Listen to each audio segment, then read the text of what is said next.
Shri M Naushad, ഈ ആരോഗ്യരംഗത്തെ അടിസ്ഥാന സൗകര്യ വികസനവുമായി ബന്ധപ്പെട്ട കാര്യങ്ങൾ ശ്രീ എം ലിജു ചൂണ്ടിക്കാണിക്കുമ്പോൾ കഴിഞ്ഞ 2-3 മാസങ്ങൾക്ക് മുമ്പ് തലസ്ഥാനത്ത് തന്നെ ഒരു സ്വകാര്യ മെഡിക്കൽ കോളേജിൽ നിന്ന് നമ്മുടെ തിരുവനന്തപുരം മെഡിക്കൽ കോളേജിലേക്ക് ചികിത്സാർത്ഥം പറഞ്ഞുവിട്ടൊരു സുഹൃത്തിനെ സന്ദർശിക്കാൻ വേണ്ടി തിരുവനന്തപുരം മെഡിക്കൽ കോളേജിന്റെ ജനറൽ വാർഡിൽ ഞാൻ ചെന്ന് കയറിയിരുന്നു. എനിക്കൊരു മനുഷ്യൻ എന്ന നിലയിൽ സഹജീവികളെ കുറിച്ച് ഓർത്ത് വേദന തോന്നിയ നിമിഷമാണത്. നിലത്ത് പായ വിരിച്ച് തുണി വിരിച്ച് കിടക്കുന്നത് മെഡിക്കൽ കോളേജിലേക്ക് റെഫർ ചെയ്ത് വിടുന്ന രോഗികളാണ്. മെഡിക്കൽ കോളേജിലേക്ക് റെഫർ ചെയ്ത് വിടുന്ന രോഗികളുടെ ആരോഗ്യാവസ്ഥ എന്താണെന്ന് നമുക്കറിയാമല്ലോ. അപ്പോൾ അത്രമേൽ പ്രശ്നം നമ്മുടെ മെഡിക്കൽ കോളേജുകളിൽ ഉണ്ട് എന്നത് അങ്ങേക്ക് നല്ല ബോധ്യമുള്ള കാര്യമായിരിക്കും. ഈ വിദേശ സർവകലാശാലകളെയും വിദേശികളെ കൊണ്ടുവന്ന് ഇവിടെ ചികിത്സിക്കുന്നതും ഒക്കെ ചിന്തിക്കുന്നതിനപ്പുറത്ത് നമ്മുടെ സാധാരണക്കാരായ ആളുകൾക്കുള്ള അടിസ്ഥാന സൗകര്യ വികസനം എന്ന യാഥാർത്ഥ്യ ബോധത്തോടുള്ള സമീപനം ഉണ്ടാവുമോ?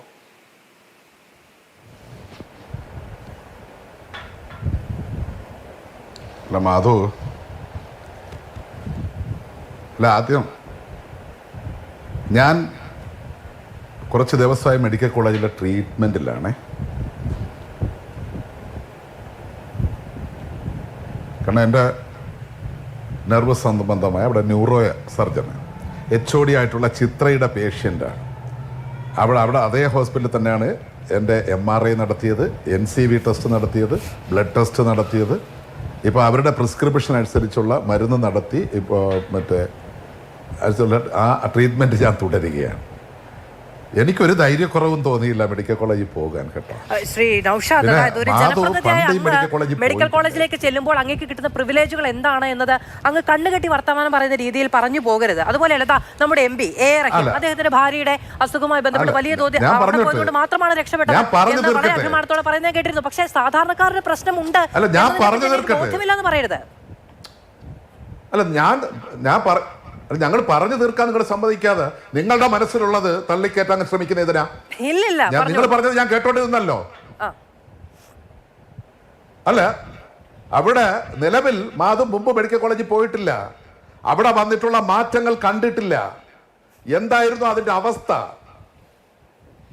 അതുകൊണ്ടാണ് ഇപ്പോ വന്നിട്ടുള്ള മാറ്റങ്ങൾ ഇനിയും മാറാനുണ്ട്, ഞാനത് അംഗീകരിക്കുന്നു.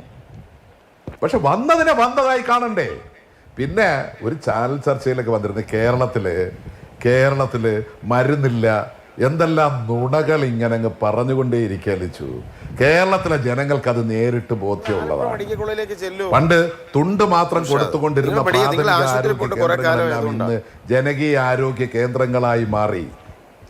പിന്നെ ലിജു വർത്തമാനം പറഞ്ഞപ്പോ അതിനു മുമ്പ് സുരേഷ് ഇവിടെ കുറെ കാര്യങ്ങൾ പറഞ്ഞു. തൊട്ടില്ല ബിജു, തൊട്ടില്ല ഈ കേരളത്തെക്കുറിച്ച്. ഇവിടെ കേന്ദ്ര ധനകാര്യ കമ്മീഷൻ തരുന്ന പണമാണ്. ഇന്നത്തെ കേരളം പിന്നെ ഇന്ത്യയിലല്ലേ? ഇതെന്താ കേന്ദ്ര ഗവൺമെന്റ് ഔദാര്യമാണോ സുരേഷ്? ഞാനും ഇന്ത്യക്കാരനാണ്. ഇന്ത്യയില് ഇപ്പോ കേരള ഗവൺമെന്റ് പഞ്ചായത്തുകൾക്ക് പൈസ കൊടുക്കുന്നു, പദ്ധതി വീതം കൊടുക്കുന്നു. ആ പദ്ധതി വിഹിതം കൊടുത്തിട്ട് 1000-ലധികം വരുന്ന തദ്ദേശ സ്വയംഭരണ സ്ഥാപനങ്ങൾ ഞങ്ങളുടെ പൈസ കൊണ്ടാണ് നിങ്ങൾ പ്രവർത്തിക്കുന്നതെന്ന് ഞങ്ങൾ ആരെങ്കിലും പറഞ്ഞിട്ടുണ്ടോ? ഇതെന്താണ്? പ്രത്യേക ഔദാര്യമാണോ?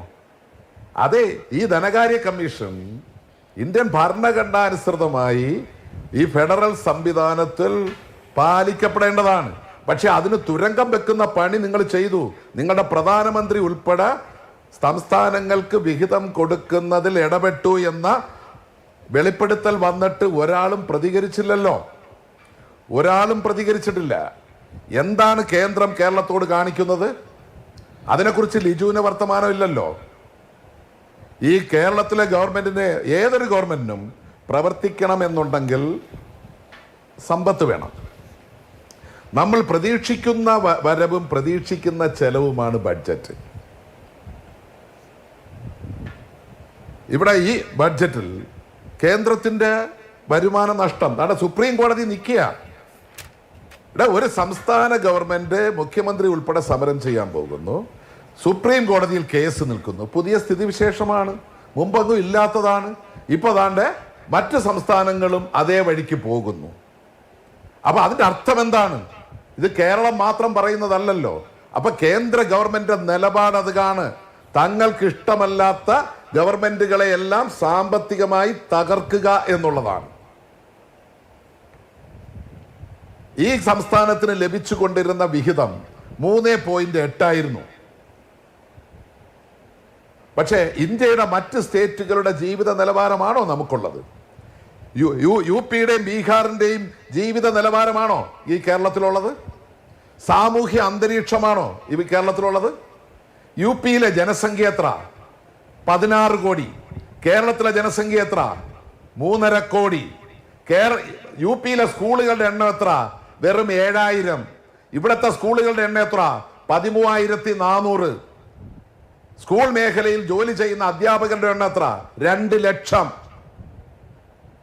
ഇന്ത്യയിൽ ഏറ്റവും കൂടുതൽ അധ്യാപകർ ജോലി ചെയ്യുന്ന സ്റ്റേറ്റ് ഏതാ? ഇവിടെ പ്രാഥമിക ആരോഗ്യ കേന്ദ്രങ്ങളില്ലാത്ത ഒരു പഞ്ചായത്തുണ്ടോ? സ്കൂളുകളുടെ ഇപ്പോ കഴിഞ്ഞ ദിവസം ഒരു വീഡിയോ കണ്ടില്ലായിരുന്നോ സുരേഷ്? 20 വർഷമായി പഠിപ്പിക്കുന്ന ഒരു അധ്യാപിക, ആ അധ്യാപിക എടുത്ത് ജനുവരി എന്ന് ഇംഗ്ലീഷിൽ ഒന്ന് എഴുതാൻ പറഞ്ഞു. ജൻഗൻ എന്ന് എഴുതി, ജൻഗു. അപ്പൊ ഇൻസ്പെക്ഷൻ വന്നവർ ചോദിക്കുന്നു, ഇതെന്തോ എഴുതിയിരിക്കുന്നത്? ജനുവരി. ആ നിലവാരമാണോ ഈ കേരളത്തിലത്? പിന്നെ EMS ഉൾപ്പെടെ ഉള്ളവർ ദീർഘവീക്ഷണമില്ലാത്തവരാണെന്നാണോ ഞാൻ പറഞ്ഞത്? ഇന്നത്തെ സാഹചര്യത്തിലെ ദീർഘവീക്ഷണം.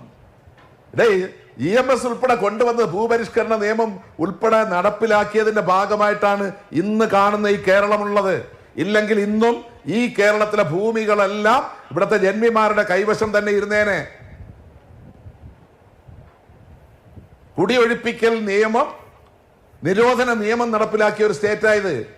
ഇല്ലെങ്കിൽ ഇപ്പോഴും സുരേഷിന്റെയും എന്റെയും ഒക്കെ ഞാനും സുരേഷ് ഉൾപ്പെടെ കുടിയേറ്റക്കാരായി ഇവിടെ കഴിയേണ്ടി വന്നേനെ. ശരി ശരി